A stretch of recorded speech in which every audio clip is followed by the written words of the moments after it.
Então já está confirmado, nem Lula nem Alckmin irão à posse do Milei na Argentina. Ao que tudo indica, Joaquim, vai o Mauro Vieira, chanceler brasileiro. Certíssimo. Decisão acertada.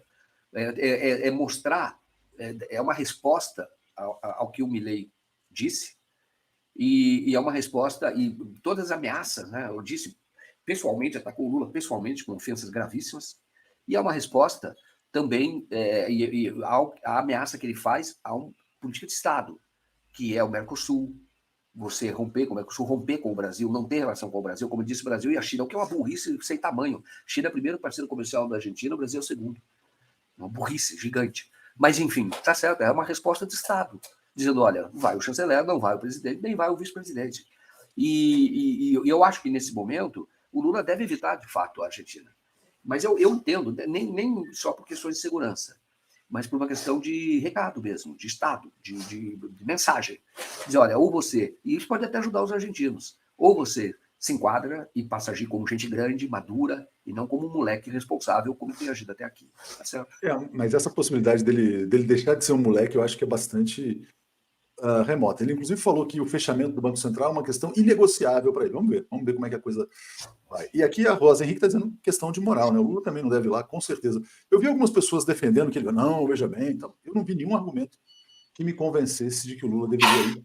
Também aplaudo essa decisão. E também acho que não deve mandar o vice, não, porque eu acho que, por exemplo, mandar o vice-presidente Geraldo Alckmin seria uma alta representação. O Mauro Vieira também é uma alta representação, mas aí já é uma questão da obrigação, né? Ele é o chanceler brasileiro, vai ter que se relacionar, vai ter que entender, Aliás, o Brasil vai precisar de um embaixador muito bom, né, em Buenos Aires, para decifrar os movimentos desse governo perigosíssimo aqui na fronteira. E vamos ver como é que eles vão ficar também na relação com os BRICS. Joaquim, fala do Milei. O Milei vai destruir a Argentina em quanto tempo? Então, o que eu estou dizendo agora vai depender.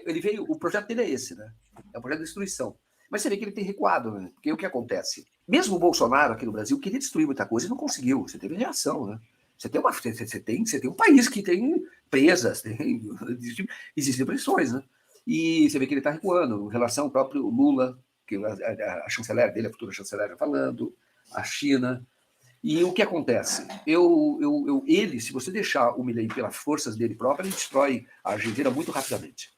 Agora, o que pode ocorrer, e eu estou entendendo isso, que é muito maior do que ele, que é a Argentina, é o que o Lula falou. O Brasil sempre, não citou o Milei, porque o Milei é um inconsequente, um fascista perigoso, mas falou, o Brasil sempre, o Estado brasileiro, sempre estará disposto a colaborar com os irmãos argentinos. Interesse de mútuo, claro. Então, o que eu falo para você? Se ele se deixar da sua própria força, a Argentina não dura um ano. Tá? Eu digo que aí hoje já está a inflação 150%, isso vai se destruir muito rapidamente. Mas certas coisas que ele falou, ele não consegue fazer. É difícil que ele feche o Banco Central. A dolarização completa da economia, difícil. Eu acho que ele vai fazer uma viagem para Israel, vai para os Estados Unidos, ele vai ter dificuldade nesses 2 anos de ter uma ajuda efetiva. Porque o Biden sabe que ajudar o Milei é ajudar o Trump, é fortalecer o Trump, ele sabe disso. Então a situação dele não é fácil. E a Argentina escolheu isso. A Argentina vai sofrer, a menos que haja que ele vire o que tentaram, num certo momento, fazer com o Bolsonaro aqui, mas não conseguiram. O Bolsonaro sempre voltava. Chamava o Bolsonaro, uma certa época, que ele era a rainha da Inglaterra. Criou-se a narrativa de que, na verdade, ele não ia governar. De alguma maneira, ele virou uma rainha da Inglaterra depois, quando o Centrão passou a ter um papel central, né, mesmo no governo dele, enfraqueceu o executivo. Mas ele, naquele primeiro momento, ele voltou, quer dizer, ele interferiu, ele prejudicou, o Covid. Quando você observa o que foi feito nos territórios indígenas, o apoio aos garimpeiros, aqueles que ocupam terra, e tudo foi porque o Bolsonaro era o presidente. Então ele conseguia, onde ele podia atrapalhar, ele atrapalhava.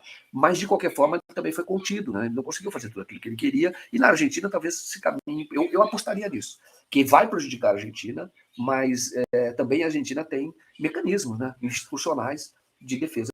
Mas eu acho que não, sabe, Joaquim? Eu acho que a Argentina ela está nas mãos de predadores, né? Então, por exemplo, se deixar o Milei sozinho, ele destrói a Argentina. Agora, se o Milei, por exemplo, entregar para o Macri, que é uma possibilidade, dizem que o ministro da Fazenda vai ser o tal do Caputo, do Macri, ele também destrói a Argentina. Também. Então, a Argentina está entre a destruição e a destruição. Eu não vejo saída.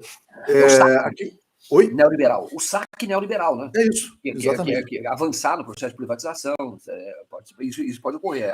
Mas aí não é só o Milei, né? Isso que eu digo, é consequência da eleição do Milei, mas é essa força de rapina que existe no Brasil também, que precisa tomar cuidado, que é uma elite saqueadora.